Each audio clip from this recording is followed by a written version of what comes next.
जय श्री हरि जय नारायण भक्तों, आइए स्वागत है आप सबका एक बार फिर से हमारे YouTube चैनल में। आज हम श्रवण करेंगे माघ मास के कृष्ण पक्ष में पड़ने वाली षटतिला एकादशी व्रत कथा। सज्जनों, साथ में हम यह भी जानेंगे कि यह एकादशी 2023 में कौन से तारीख को पड़ रही है। तो आइए प्रारंभ करते हैं। उससे पूर्व चैनल पर यदि आप पहली बार आए हैं तो चैनल को अवश्य सब्सक्राइब करें, घंटी का निशान दबाएं ताकि आपको हमारे आने वाली एकादशी की कथा श्रवण करने को मिलती रहे। साथ में आपको सनातन धर्म के सभी व्रत पर्व त्योहार की संपूर्ण कथाएं सुनने को प्राप्त होती हैं। तो आइए सज्जनों प्रारंभ करते हैं। युधिष्ठिर जी ने पूछा, जगन्नाथ श्री कृष्ण आदिदेव जगतपते माघ मास के कृष्ण पक्ष में कौन सी एकादशी होती है, उसके लिए कैसी विधि है तथा उसका फल क्या है। महाप्राज्ञ कृपा करके ये सब बातें बताइए।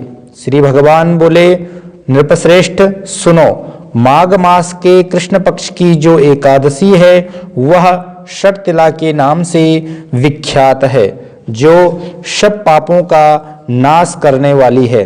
अब तुम षटतिला की पापहारिणी कथा सुनो, जिसे मुनिश्रेष्ठ पुलस्त्य ने दाल्भ्य से कहा था। दाल्भ्य ने पूछा, ब्रह्मन मृत्युलोक में आए हुए प्राणी प्रायः पाप कर्म करते हैं, उन्हें नरक में न जाना पड़े, इसके लिए कौन सा उपाय है, बताने की कृपा करें। पुलस्त्य जी बोले, महाभाग, तुमने बहुत अच्छी बात पूछी है, बतलाता हूँ, सुनो।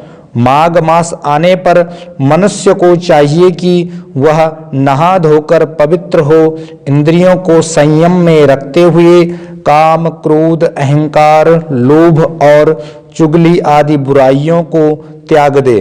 देवादिदेव भगवान का स्मरण करके जल से पैर धोकर भूमि पर पड़े हुए गोबर का संग्रह करे, उसमें तिल और कपास छोड़कर 108 पिंडिकाएं बनाए। फिर माघ में जब आर्द्रा या मूल नक्षत्र आए तब कृष्ण पक्ष की एकादशी करने के लिए नियम ग्रहण करे। भली भांति स्नान करके पवित्र हो शुद्ध भाव से देवाधिदेव श्री विष्णु की पूजा करे। कोई भूल हो जाने पर श्री कृष्ण का नामोच्चारण करे। रात को जागरण और होम करे। चंदन, अर्गजा, कपूर, नैवेद्य आदि सामग्री से शंख, चक्र और गदा धारण करने वाले देव देवेश्वर श्री हरि की पूजा करे।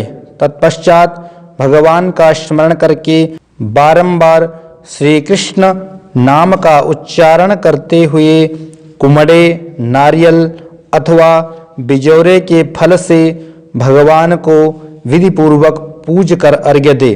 अन्य सब सामग्रियों के अभाव में 100 सुपारियों के द्वारा भी पूजन और अर्घ्य दान किए जा सकते हैं।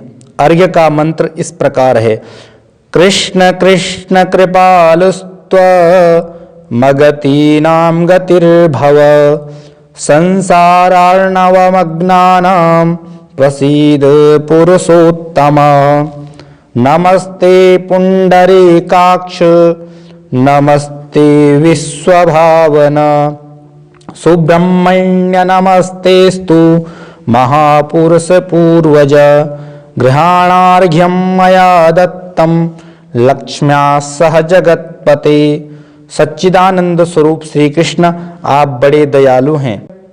हम आश्रयहीन जीवों के आप आश्रयदाता होइए। पुरुषोत्तम, हम संसार समुद्र में डूब रहे हैं, आप हम पर प्रसन्न होइए। कमलनयन, आपको नमस्कार है। विश्वभावन, आपको नमस्कार है। सुब्रह्मण्य महापुरुष, सबके पूर्वज, आपको नमस्कार है। जगतपते, आप लक्ष्मी के साथ मेरा दिया हुआ अर्घ्य स्वीकार करें।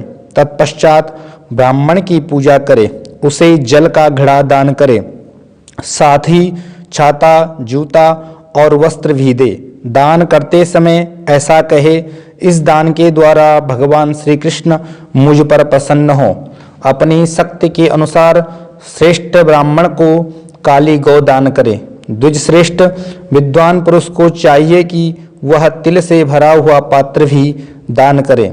उन तिलों के बोने पर उनसे जितनी शाखाएं पैदा हो सकती हैं उतने हजार वर्षों तक वह स्वर्गलोक में प्रतिष्ठित होता है। तिल से स्नान करे, तिल का उबटन लगाए, तिल से होम करे, तिल मिलाया हुआ जल पिए, तिल का दान करे और तिल को भोजन के काम में लें। इस प्रकार 6 कामों में तिल का उपयोग करने से यह एकादशी षट तिला कहलाती है, जो सब प्रकार के पापों का नाश करने वाली है। तो सज्जनों, आपने श्रवण करी माघ मास के कृष्ण पक्ष में पड़ने वाली षट तिला एकादशी व्रत कथा। अब हम यह जानेंगे यह एकादशी किस तारीख को पड़ रही है। तो सज्जनों, यह एकादशी 2023 में 18 जनवरी बुधवार को आ रही है। तो आप इस दिन व्रत रख सकते हैं। कोई भी एकादशी आती है उसकी तारीख निश्चित नहीं होती, हर वर्ष तारीख परिवर्तित होती रहती है, बस तिथि यही रहती है। तो सज्जनों, आप इस पावन व्रत का नियम करके अपने जीवन को धन्य बना सकते हैं। इसी तरह की संपूर्ण एकादशियों की व्रत कथा सुनने के लिए आप हमारे चैनल से जुड़े रहें। चैनल को सब्सक्राइब करें, घंटी का निशान दबाएं और सभी प्रियजनों के साथ में शेयर करें। धन्यवाद। जय श्री हरि, जय नारायण।